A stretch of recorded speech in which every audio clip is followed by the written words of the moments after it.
معزز سامعین السلام علیکم۔ پیش خدمت ہے انوار علیگی کا مشہور ناول بچھو، جسے میں آپ سب کے سامنے پیش کر رہی ہوں شیطان کی چیلی کے نام سے۔ آپ سب سے گزارش ہے کہ میری ویڈیوز کو زیادہ سے زیادہ لائک اور شیئر کر کے میری حوصلہ افزائی کیجیے تاکہ میں اسی طرح اچھی اچھی کہانیاں آپ کے پیش خدمت کر سکوں۔ بے مروت انسان، ادھر سے کوئی بولا، لہجے میں بڑی کاٹ تھی، بڑا جلک اٹھا تھا۔ کون ہیں آپ؟ ساحل نے آواز پہچان تو لی تھی، لیکن اس آواز نے کبھی اس لہجے میں بات نہ کی تھی، اسے اس لیے تصدیق کر لینا بہتر جانا۔ کبھی ہم بھی تم بھی تھے آشنا، تمہیں یاد ہو کہ نہ یاد ہو؟ اچھا تو یہ آپ ہیں؟ ساحل کو اب یقین ہو گیا کہ فون پر بات کرنے والی ورشا ہی ہے۔ شکر ہے پہچانا تو، ورنہ رونگ نمبر کہہ کر رکھ دیتے تو میں کیا کر لیتی؟ ورشا نے بڑی چاہت سے کہا۔ سنو، میں نے شام کو بھی فون کیا تھا، کیا تم گھر پر نہ تھے؟ شام کو کس وقت؟ ساحل نے سوال کیا۔ یہی کوئی 5 بجے، اس نے بتایا۔ اچھا تو وہ فون اس کا تھا جس کے بارے میں حافظ موسیٰ نے کچھ نہیں بتایا تھا، بس اتنا کہا تھا کہ اس کے رابطے سے پہلے میں تمہارا بندھن مضبوط کر دینا چاہتا ہوں، اور پھر انہوں نے ایسا ہی کیا تھا۔ ورشا کے دوبارہ فون آنے سے پہلے عذرا اور ساحل عمر کو رشتہ ازدواج میں منسلک کر دیا تھا۔ شاید اس میں کوئی حکمت تھی، ہو سکتا ہے نکاح سے پہلے دونوں کے درمیان ٹیلی فونی رابطہ کوئی گل کھلا دیتا۔ خیر جو بھی تھا، اب تو وہ وقت گزر چکا تھا، اس کا بندھن مضبوط ہو چکا تھا، اب اسے کوئی خطرہ نہ تھا۔ ہاں اس وقت میں باہر گیا تھا، ساحل نے کہا۔ کیا گھر میں بھی کوئی نہ تھا؟ گھر میں سب تھے، میں نے کافی دیر ریسیور اٹھائے رکھا لیکن کسی نے اٹھایا نہیں۔ ہو سکتا ہے ٹیلی فون کی گھنٹی کی آواز کسی نے بند کر دی ہو، صفائی کرتے ہوئے اکثر ایسا ہو جاتا ہے۔ ساحل عمر نے بڑے سلیقے کا عذر تراشا۔ کیا کر رہے تھے؟ میں بیٹھا ہوا تھا، کافی پی رہا تھا اور اماں سے باتیں کر رہا تھا۔ اس نے عذرا کا ذکر قصداً گول کر دیا۔ اماں سے باتیں کر رہے تھے؟ یہ کہہ کر وہ زور سے ہنسی۔ یہ وہ ہنسی تھی جو اس کا چین لوٹ لیا کرتی تھی۔ ہنس کیوں رہی ہو؟ میں نے ایسی کیا غلط بات کہہ دی؟ نہیں، تم نے ایسی کوئی غلط بات نہیں کہی، بس مجھے ایسے ہی ہنسی آ گئی تھی۔ اچھا سنو، ایک عرصہ ہو گیا ہمیں ملے، کیا ملاقات ممکن ہے؟ ورشا نے پوچھا۔ میں سوچ کر بتاؤں گا، ساحل نے صاف جواب نہ دیا۔ 1 ہفتے کے بعد، وہ بولا۔ 1 ہفتے کے بعد کیوں؟ آخر ابھی کیوں نہیں؟ 1 ہفتے کے بعد کوئی انقلاب آ جائے گا؟ ہاں یہی سمجھ لو، ساحل عمر نے سنجیدگی سے کہا۔ اتنے میں عذرا ڈائننگ ٹیبل سے اٹھ کر لاؤنج میں داخل ہو گئی۔ اس نے مسکرا کر اشارے سے پوچھا، کس کا فون ہے؟ ساحل نے جواب دینے کی بجائے اسے اپنے پاس بیٹھنے کا اشارہ کیا۔ عذرا اس کے نزدیک بیٹھ گئی۔ تم مجھ سے کیا چھپا رہے ہو؟ صاف کہو جو کہنا ہے، ورشا نے تیکھے لہجے میں کہا۔ نہیں، میں کچھ چھپا نہیں رہا، شادی بھی بھلا کوئی چھپانے کی چیز ہے، وہ بھی پہلی شادی، وہ بولا۔ شادی؟ اس کی آواز میں ناگن کی سی پھنکار تھی۔ 4 دن کے بعد میری شادی ہے، ساحل عمر نے بڑے مزے سے جواب دیا۔ تمہیں شادی مبارک ہو۔ ساحل، مجھے اپنی شادی کا کارڈ ضرور بھیجنا، میں تمہاری شادی میں ہر قیمت پر آؤں گی۔ ورشا نے بڑے صاف انداز میں یہ بات کہی۔ مجھے خوشی ہوگی، ضرور آنا، میں تمہیں کارڈ بھجوا دوں گا۔ ساحل کا خیال تھا کہ وہ شادی کے ذکر پر گیلے شکوے کرے گی، اپنی دوستی کے حوالے دے گی، پچھلی یادیں دہرائے گی، لیکن اس نے ایسا کچھ نہ کیا، بس خاموشی سے ریسیور رکھ دیا۔ البتہ اس نے ٹھنڈی آہ ضرور بھری۔ پھر اس نے ٹیلی فون اپنی گود سے اٹھا کر سائڈ ٹیبل پر پٹخا اور اپنے دونوں ہاتھوں سے سر پکڑ کر بیٹھ گئی۔ برکھا بیڈ پر اس کے برابر ہی بیٹھی تھی۔ اس نے ورشا کو اپنی گود میں لٹا لیا اور فکر مند انداز میں بولی، کیا ہوا؟ ممی، اس نے شادی کر لی، ورشا نے بڑی اداسی سے کہا۔ تجھے تو میری بات کا یقین ہی نہیں آ رہا تھا، اب بتا، میں نے ٹھیک کہا تھا نا؟ میری اطلاع کبھی غلط نہیں ہوتی۔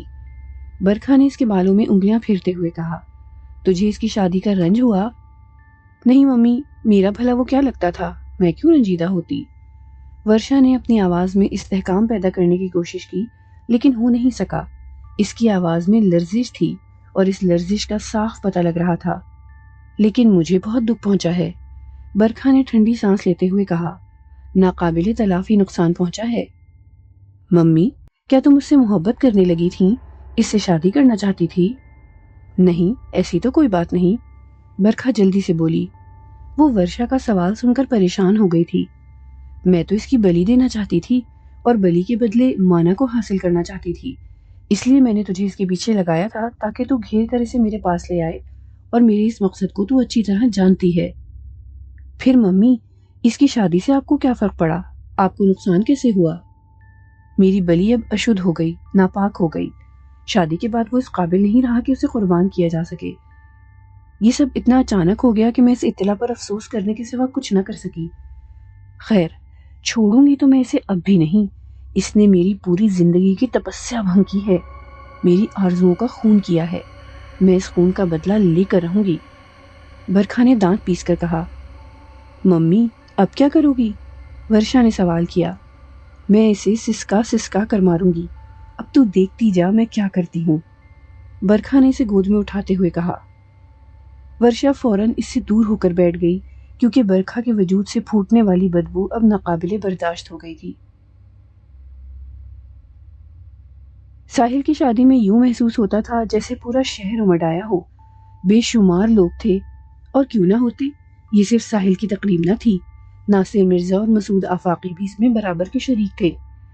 مسعود آفاقی نے پریس کے بہترین لوگوں کو مدعو کر رکھا تھا، ناصر مرزا نے بزنس مینوں اور شوبز کے لوگوں کو اکٹھا کر لیا تھا، ساحل نے آرٹ کی دنیا کے لوگوں کو بلا لیا تھا۔ اس طرح اس تقریب میں شہر کی کریم نظر آ رہی تھی۔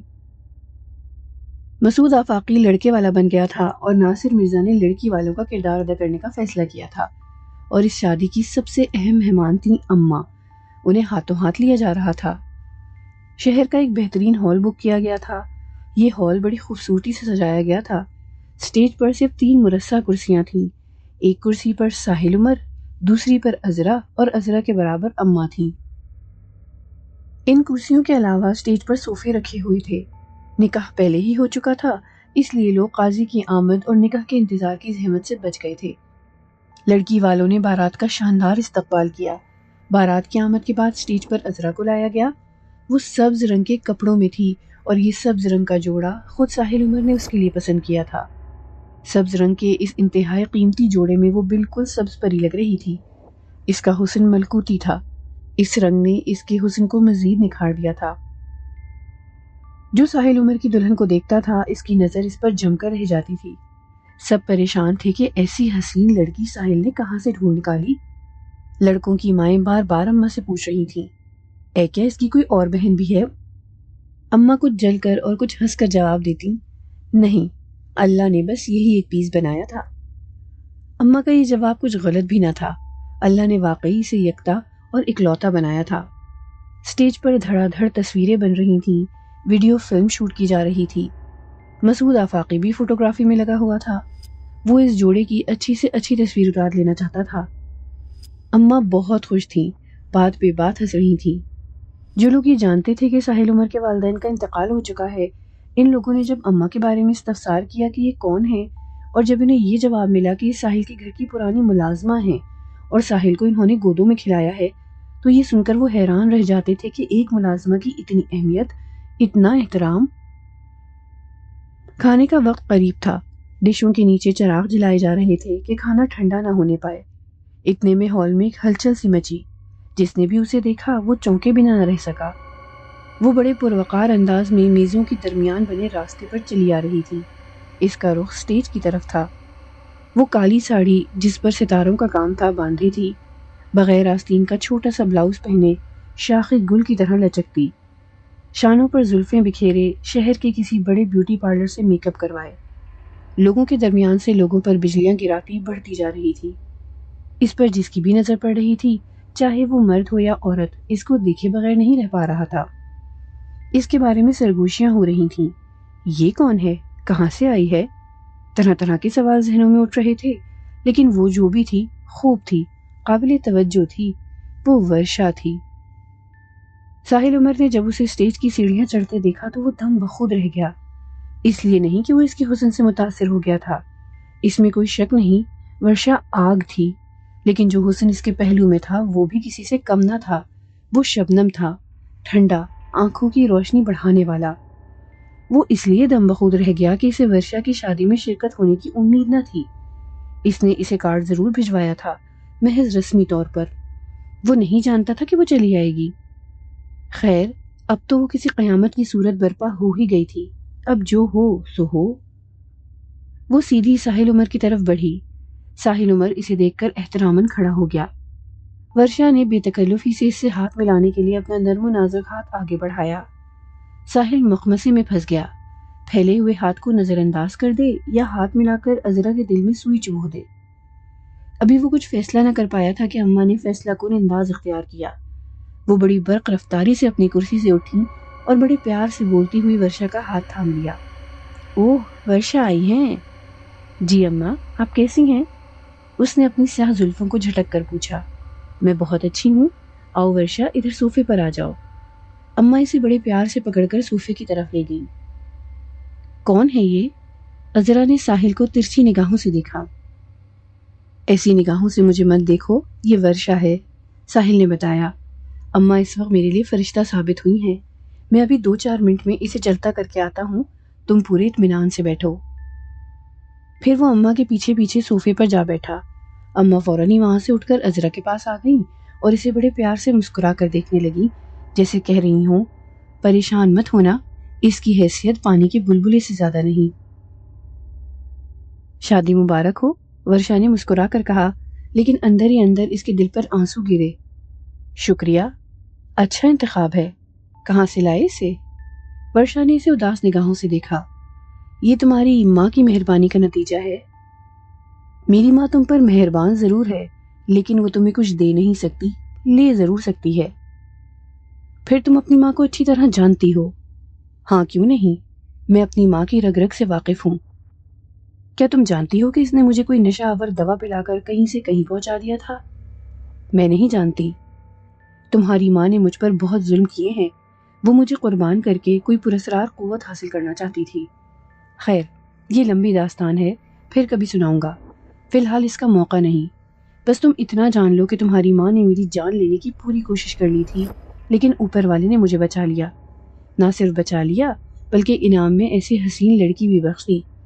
اب تم واپس جا کر اپنی ماں کو سارا حال بتا دینا اور اس سے کہنا کہ اب وہ میرا پیچھا چھوڑ دے، مجھے بھول جائے۔ ساحل نے بہت دھیمے لہجے میں یہ بات کہی۔ میں تمہارا پیغام اپنی ماں تک پہنچا دوں گی، لیکن اتنا یاد رکھو کہ وہ تمہیں بھولنے والی نہیں۔ پھر وہ نقصان اٹھائے گی۔ نقصان کون اٹھائے گا یہ مجھے نہیں معلوم، لیکن میں اتنا ضرور جانتی ہوں، وہ بڑی خطرناک عورت ہے، اس کا مقابلہ کرنا کوئی آسان کام نہیں۔ چلو دیکھا جائے گا۔ ساحل عمر نے بات ختم کرنا چاہی، کیونکہ عذرا اس کی طرف دیکھ کر بار بار پہلو بدل رہی تھی۔ ورشا نے اپنے کندھے سے بیگ اتار کر اسے کھولا اور پھر اس میں سے ایک مخملی ڈبیا نکال کر بیگ بند کر کے کندھے پر ڈالا اور اسے مسکرا کر دیکھا۔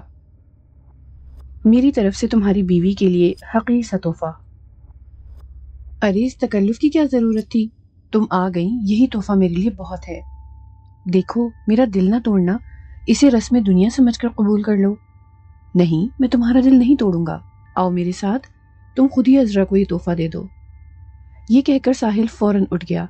اس نے قریب پہنچ کر ورشا سے خالی کرسی پر بیٹھنے کا اشارہ کیا اور عذرا سے مخاطب ہو کر بولا، عذرا، یہ ورشا ہیں، تمہارے لیے تحفہ لائی ہیں، قبول کرو۔ اب عذرا نے گردن گھما کر ورشا کو دیکھا۔ ورشا نے بھی اس پر نظر ڈالی۔ دونوں کی نظریں ملی۔ ایک کی نظر میں فتح رچی ہوئی تھی اور ایک کی نظر میں شکست بسی ہوئی تھی، لیکن دونوں ایک دوسرے کو دیکھ کر مسکرائیں، اپنے اپنے انداز میں۔ ورشا نے پھر وہ ڈبیا کھولی، اس میں ایک قیمتی ہیرے کی انگوٹھی جگمگا رہی تھی۔ ساحل، آپ اجازت دیں تو میں یہ انگوٹھی اپنے ہاتھوں سے انہیں پہنا دوں؟ ساحل نے ایک نظر عذرا کو دیکھا، اس کی نگاہوں میں انکار نہ تھا۔ ساحل فوراً بولا، بھلا مجھے کیا اعتراض ہو سکتا ہے؟ تھینک یو، ورشا نے ایک ادا سے کہا اور اس نے بائیں ہاتھ کی ایک خالی انگلی میں وہ ہیرے کی انگوٹھی پہنا دی۔ آپ کا شکریہ، عذرا نے انگوٹھی پہننے کے بعد دھیرے سے کہا۔ تب ورشا فوراً کھڑی ہو گئی۔ اس نے اپنی کلائی کی گھڑی میں ٹائم دیکھا اور بولی، اچھا ساحل صاحب، میں چلتی ہوں۔ ارے کیوں، کھانا کھا کر جانا؟ نہیں، مجھے ایک ضروری کام ہے، جاؤں گی۔ اچھا، جیسے تمہاری مرضی۔ ساحل عمر نے اسے روکنے کے لیے زیادہ اصرار نہ کیا اور وہ چلی گئی۔ جاتے ہوئے اس نے اماں سے سلام دعا کی، نہ عذرا کی طرف دیکھا۔ اس نے یہ انتظار بھی نہ کیا کہ ساحل اسے رخصت کرنے اسٹیج کی سیڑھیوں تک آئے۔ بس وہ تیزی سے پلٹی اور اسٹیج کی سیڑھیاں کھٹ کھٹ اترتی جس طرح آئی تھی، ویسے ہی لوگوں کے دلوں پر بجلیاں گراتی شادی ہال سے نکل گئی۔ 12 بجے کے بعد رخصتی کا وقت آیا۔ عذرا ساحل کو قرآن شریف کے سائے میں رخصت کیا گیا، پھر اسے سجی سجائی گاڑی میں بٹھایا گیا۔ ساحل آگے بیٹھا، عذرا کے ساتھ ناصر مرزا کی بیوی اور اماں کو بٹھایا گیا، اور پھر 3-4 گاڑیوں پر مشتمل یہ قافلہ ساحل کے گھر کی طرف چل پڑا۔ گھر پہنچ کر رسمیں ادا کی گئیں۔ گھر میں ایک ہنگامہ تھا، ہر طرف قہقہے اور خوشیاں بکھری ہوئی تھیں، مسرت سے کھلے ہوئے چہرے۔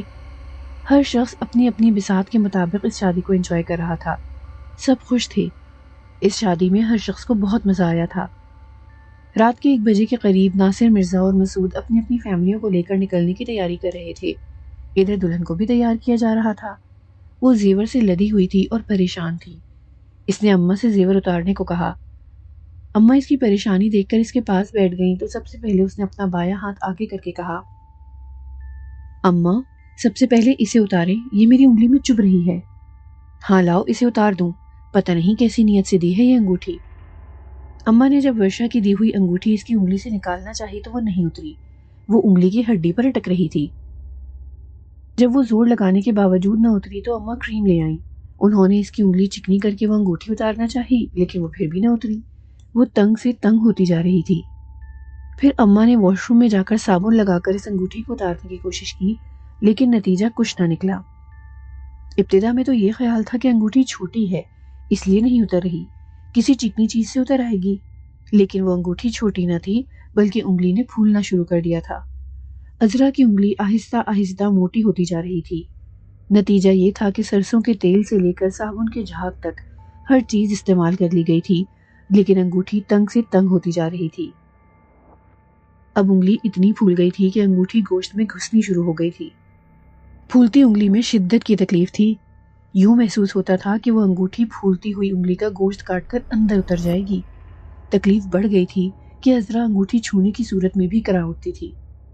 ذرا سی دیر میں ہنستا بستا ماحول فکر میں ڈوب گیا تھا۔ انگلی کی سوجن بڑھتی ہی جا رہی تھی۔ اب سارے کے سارے ساحل کو لان تان کر رہے تھے کہ اس نے اس شیطان کی بچی کی انگوٹھی قبول ہی کیوں کی۔ وہ بیچارہ شرمندہ شرمندہ سا عذرا کو دیکھ رہا تھا۔ جب تکلیف شدت اختیار کر گئی تو ناصر مرزا نے کہا، ساحل عذرا کو لے کر فوراً اسپتال چلو، اس کے سوا کوئی چارہ نہیں۔ رات کا 1:30 بج رہا تھا۔ اس وقت کسی دلہا کا بیڈ روم میں جانے کی بجائے کسی اسپتال کے روم میں جانا اس کے ساتھ سنگین مذاق تھا، لیکن اب کچھ نہیں ہو سکتا تھا۔ اسپتال جائے بغیر اس تکلیف سے نجات ممکن نہ تھی، سو ساحل کو اسپتال کا رخ کرنا پڑا۔ اسپتال کی ایمرجنسی میں موجود ڈاکٹر نے اس انوکھے کیس کو بڑی حیرت سے دیکھا، پھر اس نے بڑی احتیاط اور محنت سے اس انگوٹھی کو کاٹ کر انگلی سے نکال لیا۔ انگلی سے انگوٹھی نکلتے ہی عذرا کو قرار آ گیا اور گھر پہنچتے پہنچتے انگلی کی سوجن برائے نام رہ گئی۔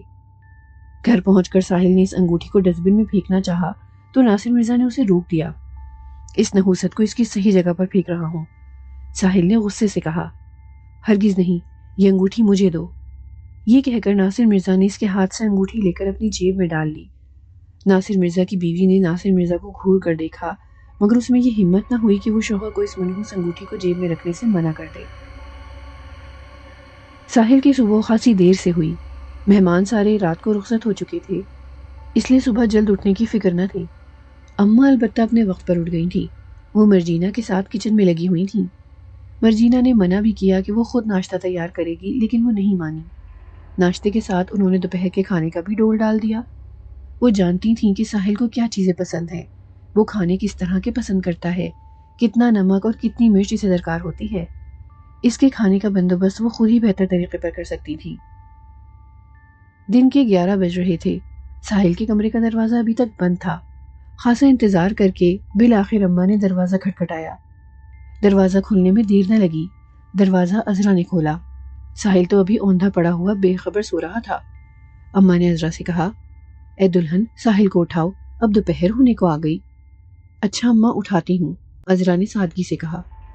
ہاں دلہن جلدی اٹھاؤ، ناشتہ ٹھنڈا ہو رہا ہے۔ یہ کہہ کر اماں نے پھر کچن کا رخ کر لیا۔ ساحل کو اٹھتے اٹھتے 15-20 منٹ لگ گئے۔ پھر وہ نہا دھو کر ڈائننگ ٹیبل پر آیا تو 12 کا عمل تھا۔ دونوں نے مل کر ناشتہ کیا۔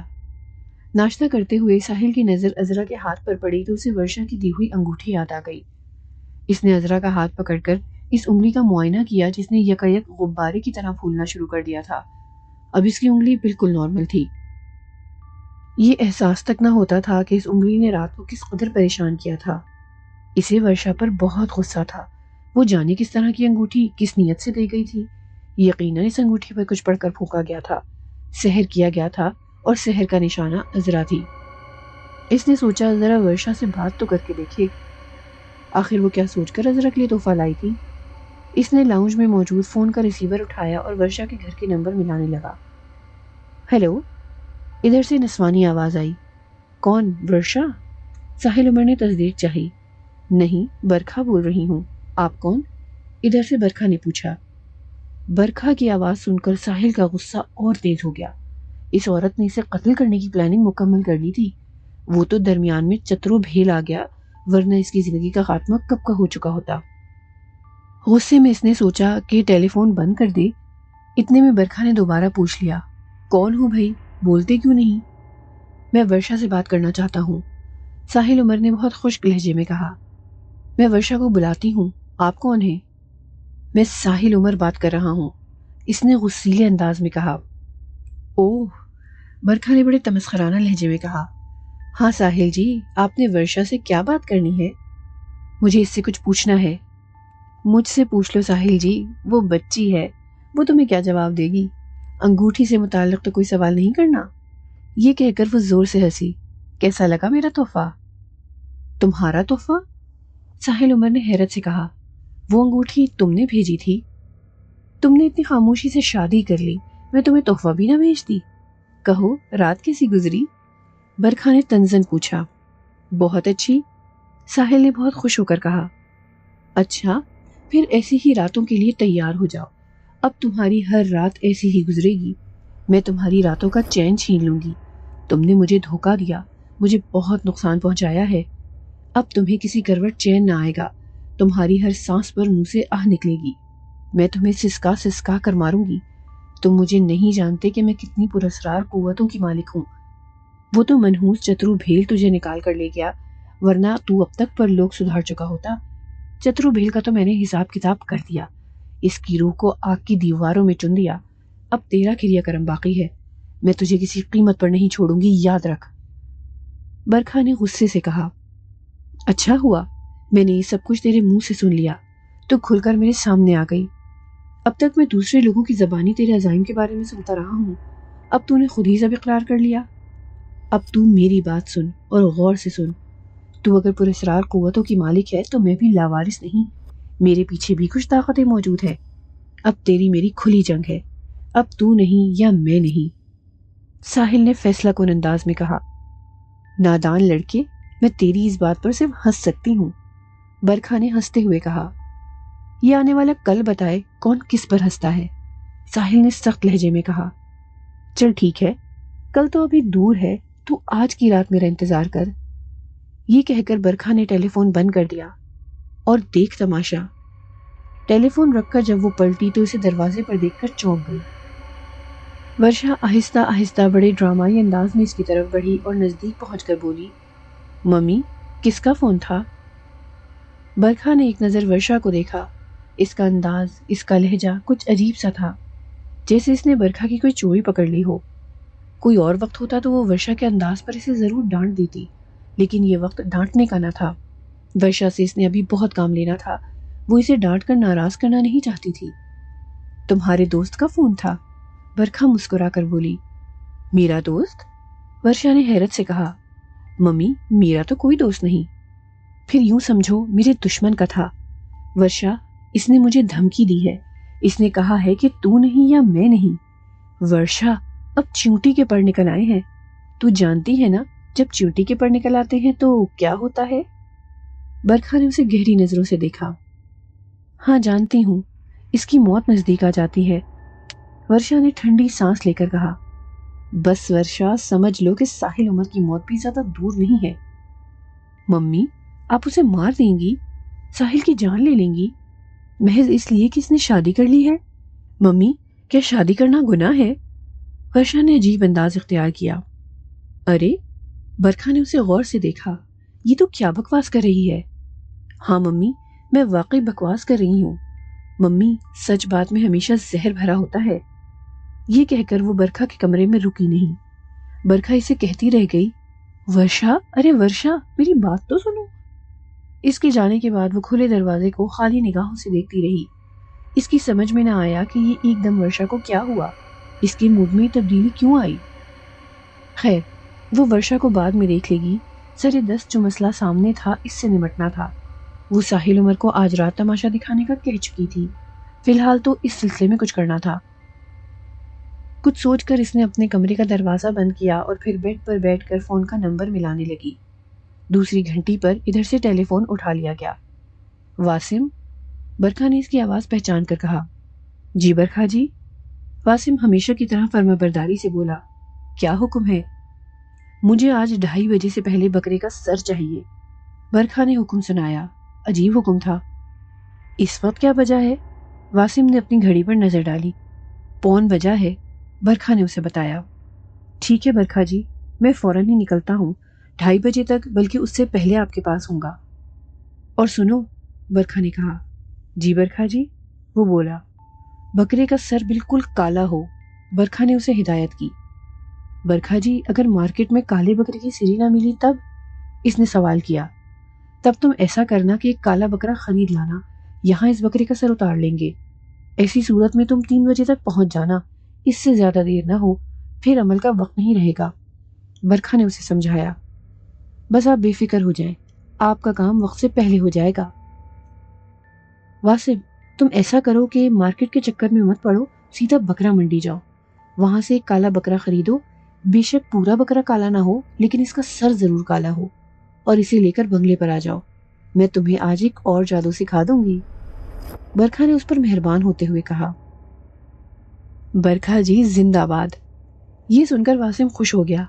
اس نے خوشی سے نعرہ لگایا اور پھر یہ کہہ کر فون بند کر دیا، اچھا برکھا جی آپ میرا انتظار کریں، میں آتا ہوں۔ برکھا نے اس کے فون رکھنے کے بعد خود بھی ریسیور رکھ دیا اور مسکرانے لگی۔ واسم بہت کام کا بندہ تھا، اس نے آج تک حکم ادوری نہیں کی تھی۔ اس نے جو کام بھی اور جب بھی بتایا تھا حتی المقدور پورا کرنے کی کوشش کی تھی۔ اگر اس نے اسے رات کے 2 بجے بھی فون کر دیا ہے تو وہ کسی معمول کی طرح اس کے بنگلے پر حاضر ہو جاتا تھا۔ برکھا جب بھی خوش ہوتی اسے کوئی عمل سکھا دیتی۔ وہ اس سحر کے ذریعے لوگوں سے پیسے بٹورتا اور انسانوں کو دکھ پہنچاتا۔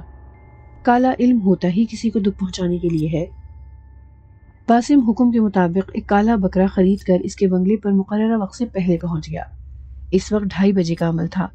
اس وقت برکھا اپنے عمل کے کمرے میں تھی، وہ وہاں بیٹھی ہوئی منتروں کا جاپ کر رہی تھی۔ اس نے ورشا سے کہہ دیا تھا کہ واسم آئے تو وہ اسے عمل کے کمرے میں پہنچا دے۔ واسم کی بیل دینے پر ورشا نے گیٹ کھولا، وہ گاڑی میں تھا۔ ورشا ایک طرف ہوئی تو وہ گاڑی اندر لے آیا۔ ورشا جب گیٹ بند کر کے واپس پلٹی تو واسم گاڑی کی ڈگی سے کالا بکرا نکال رہا تھا۔ جب ورشا اس کے نزدیک پہنچی تو واسم نے پوچھا، برکھا جی کہاں ہیں؟ وہ جاپ والے کمرے میں ہیں، تم وہیں چلے جاؤ، ورشا نے کہا اور وہ اپنے کمرے کی طرف چل دی۔ واسم نے کالے بکرے کا بڑا سا کان پکڑا اور اسے بے دردی سے گھسیٹتا ہوا منتر والے کمرے کی طرف بڑھا۔ بکرا بری طرح چیخ رہا تھا۔ جاپ والا دروازہ کھلا ہوا تھا لیکن اندر مکمل اندھیرا تھا، کچھ دکھائی نہیں دے رہا تھا۔ واسم دروازے پر کھڑا ہو کر برکھا کے حکم کا انتظار کرنے لگا۔ واسم اندر آ جاؤ، برکھا کی اندر سے آواز آئی۔ برکھا جی کیا بکرے کو بھی اندر لے آؤں؟ اچھا ہاں یاد آیا، تمہیں بھی تو سحر سکھانا ہے۔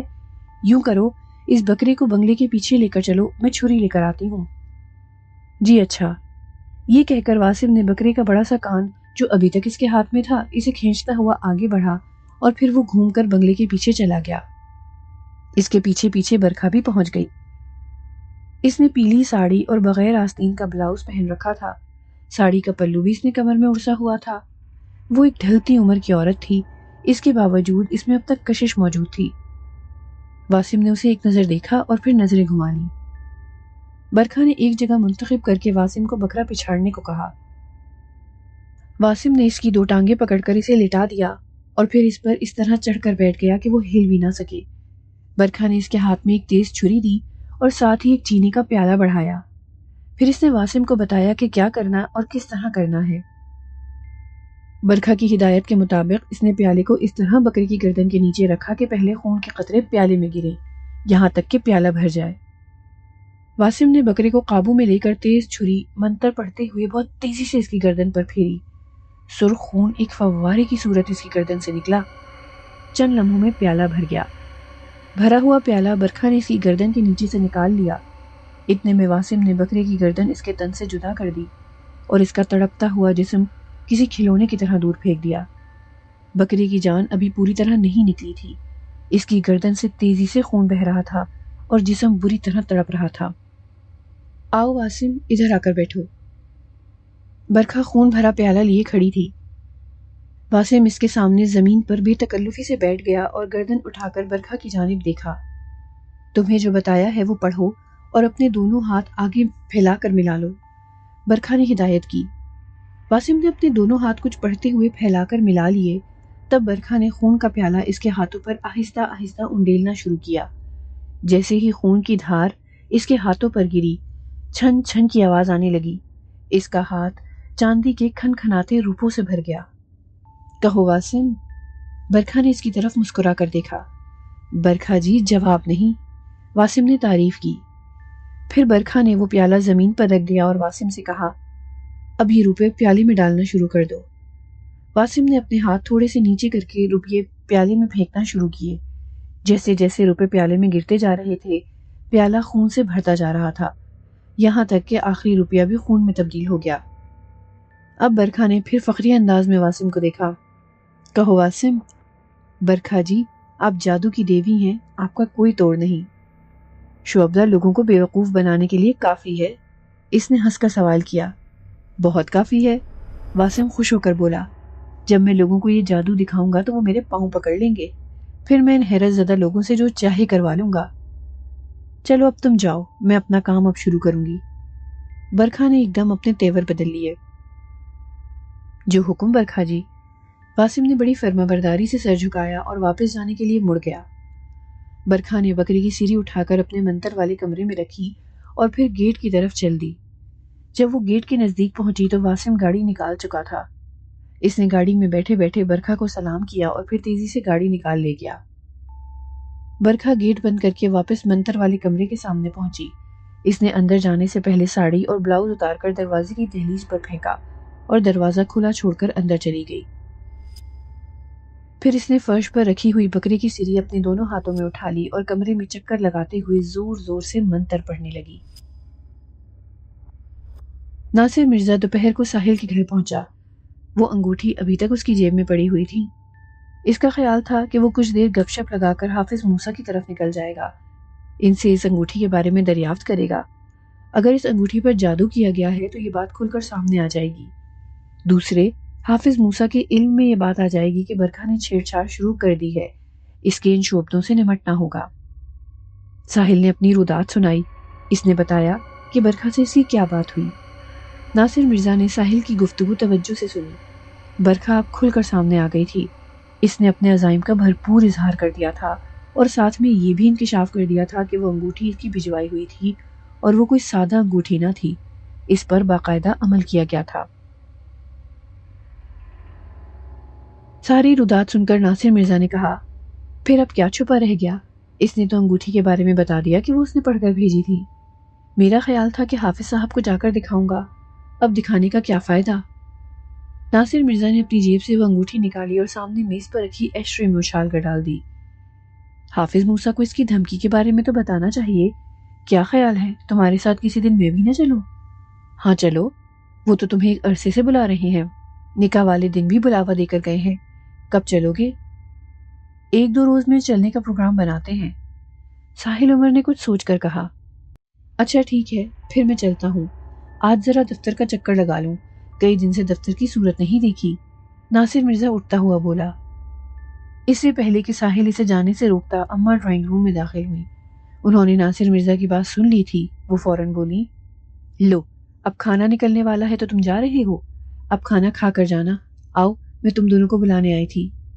اچھا اماں، ناصر نے ہنس کر کہا، آپ کا کہا بھلا کون ٹال سکتا ہے؟ جیتے رہو بیٹا، اللہ تمہاری عمر دراز کرے۔ اماں نے خوش ہو کر دعا دی۔ تمہاری چاند سی دلہن آئے۔ ساحل نے اٹھتے ہوئے ٹکڑا لگایا۔ اللہ نہ کرے۔ اماں نے ساحل کو گھور کر دیکھا۔ ناصر مرزا کی بہو کسی چاند سے کم ہے کیا؟ ہاں اماں، چاند تو ہے لیکن گرہن لگا۔ ناصر مرزا نے ہنس کر کہا، چلو ہٹو، اتنی پیاری تو ہے، اماں نے ڈانٹتے ہوئے کہا۔ پھر وہ تینوں ڈرائنگ روم سے نکل گئے۔ ورشا کے دل پر ایک بے نام سی اداسی چھائی تھی۔ اس کا کسی کام میں دل نہیں لگ رہا تھا۔ شعری مجموعہ پڑھتے پڑھتے اس نے سائڈ ٹیبل پر رکھا اور بیڈ سے کھڑی ہو گئی۔ پھر وہ آئینے کے سامنے کھڑے ہو کر اپنا چہرہ دیکھنے لگی۔ چہرہ دیکھ کر اندازہ ہوا کہ آج اس نے اپنے بال بھی نہیں باندھے تھے، منہ بھی ایسے ہی چلتا پھرتا دھویا تھا۔ آج اس نے کپڑے بھی تبدیل نہیں کیے، کپڑے شکن آلود تھے۔ وہ آئینے میں اپنا سراپا دیکھ کر مسکرائی تو اس نے محسوس کیا کہ اس کی مسکراہٹ میں جان نہیں، مسکراہٹ بڑی پھیکی اور اداس سی ہے۔ وہ ایک مرتبہ پھر مسکرائی اور اپنی مسکراہٹ میں جان ڈالنے کی کوشش کی، لیکن وہ ناکام رہی۔ اس کی مسکراہٹ مزید پھیکی، مزید بے جان ہو گئی۔ تب وہ آئینے والی ورشا سے مخاطب ہوئی، ورشا میری جان، تجھے کیا ہو گیا؟ ورشا کو اپنی ہی آواز بڑی اجنبی محسوس ہوئی۔ آئینے کے باہر والی ورشا نے آئینے کے اندر والی ورشا کو غور سے دیکھا۔ دونوں کی آنکھیں ملی، دونوں نے ایک دوسرے کو پہچاننے کی کوشش کی۔ پھر آئینے والی ورشا اپنے آپ ہی بولنے لگی، میں کیا جانوں مجھے کیا ہو گیا ہے، میں اتنا ضرور جانتی ہوں کہ کچھ ہو ضرور گیا ہے، میرے اندر جیسے کوئی چیز ٹوٹ گئی ہے، میں خالی خالی سی ہو گئی ہوں، یوں لگتا ہے جیسے میرا کچھ گم ہو گیا ہے۔ کیا گم ہو گیا ہے یہ خود مجھے بھی معلوم نہیں۔ کبھی تو میں بیٹھے بیٹھے گم ہو جاتی ہوں، کھو جاتی ہوں، ہوش آتا ہے تو کافی دیر تک یہی نہیں معلوم ہوتا کہ میں کہاں ہوں۔ ورشا، یہ مجھے کیا ہو گیا ہے، مجھے کیا غم لگ گیا ہے؟ کوئی غم ضرور ہے جو اندر ہی اندر میری روح کو کھا رہا ہے۔ مجھے کیا غم ہے؟ یہ جب میں اپنے آپ سے پوچھتی ہوں تو کوئی جواب نہیں ملتا۔ کون جواب دے گا؟ کس سے پوچھوں؟ یہاں تو کوئی ہمراز بھی نہیں۔ ایک ماں ہے، اسے اپنے دھندوں سے فرصت نہیں، وہ پراسرار طاقتوں کے چکر میں پڑی ہے، پتہ نہیں کیا بننا چاہتی ہے۔ طاقت کی خواہش، اقتدار کی ہوس جانے اسے کہاں لے جائے گی۔ آج اس نے ایک نیا چکر چلایا ہوا ہے، وہ واسم بکرا جانے کیوں لایا تھا؟ باہر نکل کر دیکھوں تو آخر کیا ہو رہا ہے۔ یہ سوچ کر اس نے سامنے والی ورشا پر نظر ڈالی اور پھیکی سی مسکراہٹ کے ساتھ بولی، اچھا میری جان، ہم چلتے ہیں، تم خوش رہنے کی کوشش کرو۔ پھر وہ آئینے کے سامنے سے ہٹی اور سوچتی ہوئی اپنے کمرے سے باہر نکل آئی۔ یہ اس کی کیا حالت ہو گئی ہے؟ آئینے سے باتیں کرنے لگی ہے؟ کیا جانتی نہیں کہ آئینہ کبھی جھوٹ نہیں بولتا؟ کہیں وہ پاگل تو نہیں ہونے لگی؟ وہ اپنے کمرے سے باہر نکلی تو شام ہو رہی تھی۔ اس بنگلے پر پہلے کیا کم اداسی کے ڈیرے تھے کہ سردیوں کی اداس شاموں نے اس پر مزید ویرانی کی چادر ڈال دی تھی۔ ایک کمرہ چھوڑ کر برکھا کا کمرہ تھا، اس کا دروازہ کھلا تھا۔ اس نے چلتے ہوئے برکھا کے بیڈ پر نظر ڈالی، بیڈ خالی تھا۔ پھر اس نے رک کر کمرے میں جھانکا، کمرہ بھی خالی تھا۔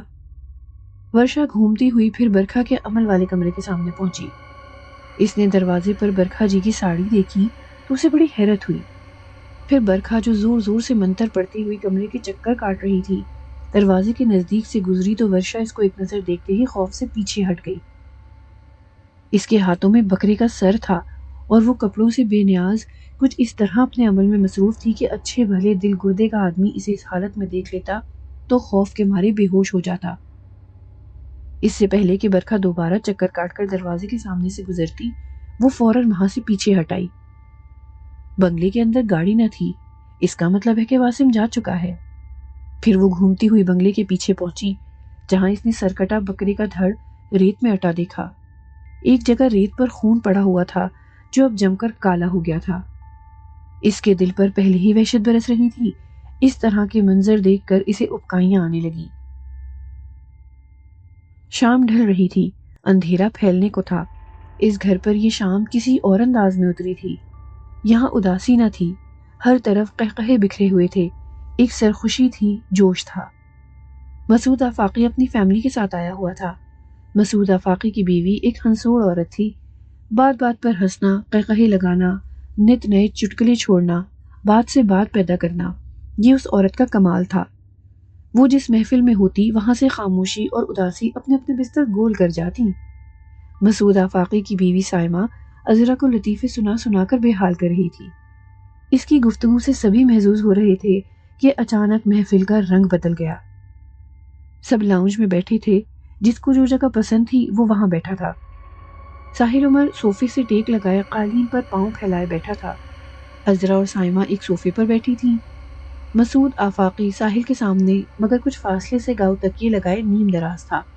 اماں واش روم میں تھی اور مرجینہ کچن میں۔ سائمہ کے کسی لطیفے پر سب لوگ لوٹ پوٹ ہو رہے تھے کہ وہ ایک دم کہیں سے آ کر اس کی ٹانگ پر گرا۔ ساحل نے گھبرا کر اپنی ٹانگیں سکیڑ لی۔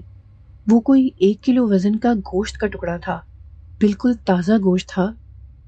سائمہ اور عذرا کی گوشت کے ٹکڑے پر نظر پڑی تو وہ دونوں ایک دم چیخ اٹھیں۔ مسعود آفاقی پریشان ہو کر سیدھا ہو کر بیٹھ گیا اور پھٹی پھٹی آنکھوں سے اسے دیکھنے لگا۔ ساحل، یہ کیا ہے؟ ساحل کی خود اپنی سٹی گم تھی، وہ کیا بتاتا کہ یہ کیا ہے؟ وہ حیران ہو کر اس گوشت کے ٹکڑے کو دیکھ رہا تھا کہ وہ آخر آیا کہاں سے؟ یہ گوشت کا ٹکڑا آیا کہاں سے؟ کس نے پھینکا؟ یہ سوالات تو اپنی جگہ اہم تھے اور توجہ طلب، لیکن اس گوشت کے ٹکڑے کے گرتے ہی ساحل عمر کی ٹانگوں میں جو درد شروع ہوا، اس نے سوالات کو پسے پشت ڈال دیا۔ اس کی دونوں ٹانگوں میں اچانک اس قدر شدید تکلیف شروع ہوئی کہ وہ بے حال ہو گیا۔ وہ اپنی دونوں ٹانگوں کو دھاڑ دھاڑ قالین پر مار رہا تھا۔ اس کے چہرے پر شدید کرب کے آثار تھے۔ اماں واش روم سے وضو کر کے لاؤنج میں آئیں تو انہوں نے یہاں کا نقشہ ہی بدلا ہوا دیکھا۔ ہر ایک کے چہرے پر خوف منڈلا رہا تھا۔ کیا ہوا بھائی؟ یہ سب کو سانپ کیوں سونگھ گیا؟ اماں نے پوچھا۔ اماں یہ، مسعود آفاقی نے اس گوشت کے ٹکڑے کی طرف اشارہ کیا۔ یہ کیا ہے؟ اماں جلدی سے آگے بڑھیں۔ انہوں نے جھک کر اس گوشت کا معائنہ کیا۔ میرے خدایا، یہ کہاں سے آیا؟ اے اللہ تو رحم فرما۔ اماں کچھ پتہ نہیں ہے کہاں سے آیا، بس اچانک کہیں سے گرا اور اس کے گرتے ہی ساحل کی ٹانگوں میں درد شروع ہو گیا۔ ہیں؟ اماں اب صحیح معنوں میں پریشان ہوئی۔ انہوں نے گھبرا کر ساحل عمر کو دیکھا جو اماں کو دیکھ کر اپنا درد ضبط کرنے کی کوشش کر رہا تھا۔ اس نے اپنے دونوں ہاتھوں سے ایک ٹانگ پکڑ رکھی تھی، کبھی وہ ایک ٹانگ پکڑتا اور کبھی دوسری، پھر وہ زور زور سے اپنی دونوں ٹانگیں قالین پر مارنا شروع کر دیتا۔ اے اللہ، میرے بچے کو کیا ہوا؟ انہوں نے اس کے نزدیک بیٹھ کر فوراً اس کی ایک ٹانگ پکڑی اور جلدی جلدی کچھ پڑھ کر اس پر پھونکا۔ اس پھونک مارنے سے درد کچھ کم ہوا، لیکن صرف چند لمحوں کے لیے۔ اس کے بعد وہ پھر وہیں پہنچ گیا۔ اماں نے آواز دے کر مرجینہ سے اس گوشت کے ٹکڑے کو اٹھانے کو کہا۔ اس نے اس گوشت کے ٹکڑے کو دیکھا تو وہ بھی پریشان ہو گئی۔ پھر وہ کچھ اس طرح خوفزدہ ہو گئی کہ اس ٹکڑے کو اٹھانے کی ہمت نہ رہی۔ تب اماں نے اس کے ہاتھ سے شاپر لے کر وہ گوشت کا ٹکڑا اس میں ڈالا اور پھر مرجینہ سے بولی، اسے کوڑے کے ڈبے کے پاس ڈال دو۔ پھر فوراً ہی بولی، نہیں، اسے گھر کے باہر پھینکاؤ۔ جی اچھا اماں جی۔ مرجینہ نے ڈرتے ڈرتے وہ شاپر ان کے ہاتھ سے لے لیا اور پھر لاؤنج سے باہر چلی گئی۔ ساحل کی تکلیف کم نہیں ہو رہی تھی۔ وہ اب قالین پر ہی لیٹ گیا تھا۔ اس کے ہاتھوں کی مٹھیاں سختی سے بند تھیں۔ کبھی وہ آنکھیں کھولتا، کبھی بند کر لیتا تھا، کبھی وہ اپنی دونوں ٹانگیں سکیڑ لیتا تھا اور کبھی ایک دم پھیلا کر چیخنے لگتا تھا۔ ساحل، میرے بچے، کیا ہو رہا ہے؟ اماں روحان سی ہو رہی تھیں۔ اماں، مجھے یوں لگ رہا ہے جیسے کوئی میری پنڈلیوں کی رگیں کسی چاقو سے کاٹ رہا ہو۔ ساحل عمر نے رک رک کر بتایا۔ مسعود، جلدی سے ناصر کو فون کرو، اسے فوراً بلاؤ، اماں نے بےتاب ہو کر کہا۔ جی اچھا اماں۔ مسعود آفاقی فوراً اٹھ کر ٹیلی فون کے نزدیک پہنچا۔ اس نے پہلے گھر ملایا لیکن وہ گھر پر نہیں تھا، وہ ابھی آفس سے واپس نہیں آیا۔ تب اس نے اس کے دفتر فون کیا۔ وہ دفتر سے نکلنے ہی والا تھا کہ مسعود آفاقی کا فون آ گیا۔ کیا ہوا مسعود، خیر تو ہے؟ اس نے فکر مند ہو کر پوچھا۔ بھائی تم جلدی ادھر آ جاؤ، ساحل کی طبیعت ٹھیک نہیں ہے۔ کہیں سے اچانک گوشت کا ٹکڑا آ کر گرا اور پھر اس کی ٹانگوں میں شدید درد شروع ہو گیا۔ یار وہ تڑپ رہا ہے۔ تم جانتے ہو کہ چھوٹی موٹی تکلیفوں کو تو وہ گردانتا ہی نہیں، یہ تکلیف اتنی زیادہ ہے کہ باوجود ضبط کے اس کے منہ سے چیخیں نکل رہی ہیں۔ مسعود آفاقی نے جلدی جلدی ساری بات بتا دی۔ میں فوراً آ رہا ہوں، یہ سب اس کتے کی بچی کی کارروائی ہے۔ یہ کہہ کر ناصر مرزا نے ریسیور رکھ دیا اور غصے میں کھولتا ہوا اپنے دفتر سے باہر نکل آیا۔ گاڑی میں بیٹھ کر اس نے ساحل عمر کے گھر کا رخ کیا۔ وہ غصے سے پیچ و تاب کھا رہا تھا۔ اس منحوس عورت نے ساحل کی زندگی اجیرن کر دی تھی۔ یہ اس کا تیسرا حملہ تھا۔ پہلے اس نے اسے اغوا کیا، اس کے بعد اس نے اسے انگوٹھی بھیجی اور اب یہ سفلی عمل کر دیا۔ اس عورت کی جرأت روز بروز بڑھتی جا رہی تھی۔ عابد انجم کا خون اس کی گردن پر تھا۔ اس کی بھتیجی کے قتل کی ذمہ دار وہ تھی۔ اس کے علاوہ نہ جانے کتنے معصوم لوگوں کی زندگی تباہ کی ہوگی اس شیطان کی بچی نے۔ اسے روکنے والا کوئی نہ تھا۔ وہ کھلے بندوں دھمکیاں دے رہی تھی اور بے خوف کارروائیاں کر رہی تھی۔ اب اس کا کوئی بندوبست کرنا ہی پڑے گا۔ اتنے جرائم کے بعد تو وہ سزا کی مستحق ہو گئی تھی، اس کا قتل واجب ہو گیا تھا۔ انہی خیالات میں غلطاں وہ ساحل کے گھر پہنچ گیا۔ گاڑی دیوار کے سائے میں کھڑی کر کے اس نے بیل دی۔ جلد ہی گیٹ کھل گیا۔ گیٹ پر مسعود آفاقی تھا۔ اب کیا حال ہے؟ ناصر مرزا نے تیز تیز گھر کی طرف قدم بڑھاتے ہوئے کہا۔ اس کی بہت بری حالت ہے، درد سے تڑپ رہا ہے، اتنا سا چہرہ نکل آیا ہے، برسوں کا مریض لگ رہا ہے، مسعود آفاقی نے اسے بتایا۔ ناصر مرزا لاؤنج میں داخل ہوا تو اسے ایسا لگا کہ وہ کسی کے سوئم میں آ گیا ہو۔ ہر طرف خاموشی چھائی ہوئی تھی، چہرے فکر مند تھے۔ ساحل اپنی ٹانگیں اٹھا اٹھا کر قالین پر مار رہا تھا۔ کیا ہوا ساحل؟ ناصر مرزا نے قالین پر بیٹھ کر اس کا ہاتھ پکڑ لیا۔ پتہ نہیں، وہ بڑی مشکل سے بولا۔ اس کی آنکھوں میں نمی تھی۔ پریشان مت ہو، ٹھیک ہو جاؤ گے۔ پھر اس نے مرجینہ سے کہا، ایک گہری پلیٹ میں پانی لے کر آؤ۔ مرجینہ بھاگ کر پلیٹ میں پانی لے آئی اور ناصر مرزا کے سامنے رکھ دیا۔ ناصر مرزا نے اپنی جیب سے چاقو نکالا، اسے کھول کر چاقو کی نوک اپنے ہونٹوں کے نزدیک کر لی اور کچھ پڑھنے لگا۔ چند لمحے پڑھنے کے بعد اس نے چاقو کی نوک پر ایک پھونک ماری اور پھر چاقو کی نوک سے پلیٹ میں ضرب کا نشان بنایا۔ اس کے بعد پھر اس نے چاقو کی نوک پر کچھ پڑھا اور پلیٹ میں ضرب کا نشان بنایا۔ اس طرح اس نے 3 مرتبہ کیا۔ اس کے بعد اس نے چاقو جیب میں رکھ لیا اور پلیٹ اٹھا کر سیدھے ہاتھ میں پانی لے کر اس نے اس کی پوری ٹانگ پر پانی کے چھینٹے مارے۔ پانی کے چھینٹے مارتے ہی اس کی ٹانگ میں تکلیف ایک دم کم ہو گئی۔ ناصر مرزا نے باری باری دونوں ٹانگوں پر چھینٹے مارے، یہاں تک کہ پانی ختم ہو گیا۔ اس عمل سے اتنا ہوا کہ ساحل اٹھ کر بیٹھ گیا۔ ٹانگوں کا درد بالکل ختم تو نہیں ہوا تھا، لیکن قابل برداشت تھا۔ ساحل نے اپنے دونوں ہاتھ منہ پر پھیرے، اس کا چہرہ ایک دم زرد ہو گیا تھا۔ ناصر، یہ سب کیا ہے؟ ساحل نے حیران ہو کر پوچھا۔ برکھا کی دھمکی بھول گئے؟ اس نے تماشا دکھانے کو کہا تھا، دکھا دیا تماشا۔ اچھا، یہ اس کی کارروائی ہے؟